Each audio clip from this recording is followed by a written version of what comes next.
வணக்கம் ஆல் எல்லாரும் எப்படி இருக்கீங்க?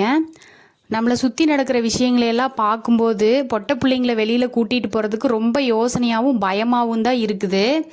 யாரை பார்த்தாலுமே சந்தேகப்படுற மாதிரி தான் இருக்குது, யாரையுமே நம்புற மாதிரி இல்லை. அப்படி தான் இப்போ சூழ்நிலை இருக்குது இல்லையா? அப்புறம் அன்றைக்கி நாங்கள் பார்த்தா கோயிலுக்கு போயிட்டு அப்படியே ரிட்டன் வீட்டுக்கு வந்துடலாம் அப்படிங்கிற ஒரு பிளானோட தான் கிளம்புனோம். ஆனால் அண்ணன் பசங்க விடவே மாட்டேன்னு சொல்லி வீட்டுக்கு கூட்டிகிட்டு போயிட்டாங்க. என் கூட பிறந்தவங்க பார்த்திங்கன்னா ஒரு தம்பி அப்புறம் தங்கச்சி மட்டும்தான். அண்ணா இல்லாத குறைய இவர் தீர்த்துட்டாரு அப்படின்னு தான் சொல்லணும். வாத்துக்கோழி நாங்கள் போனோடனேமே வாத்துக்கோழி எடுத்துகிட்டு பிரியாணி செஞ்சு குழம்பு வச்சு எல்லாம் சாப்பிட்டுட்டு தான் கிளம்புனோம். குழம்பு பார்த்திங்கன்னா அண்ணி பண்ணியிருந்தாங்க, பிரியாணி நாங்கள் தான் பண்ணினோம். அந்த வாத்துக்கோழியிலிருந்து நிறைய ஆயில் வரும், அது எங்களுக்கு தெரியாமல் நாங்கள் நார்மலாக பிரியாணிக்கு ஆட் பண்ணுற மாதிரியே ஆயில் ஆட் பண்ணிட்டோம். கொஞ்சம் மட்டும் பிரியாணி குழஞ்சி வந்துருந்துச்சு, மற்றபடி டேஸ்ட் எல்லாம் சூப்பராக இருந்துச்சு. வீடியோ உங்களுக்கு பிடிச்சிருந்துச்சுன்னா சப்ஸ்கிரைப் பண்ணிக்கோங்க.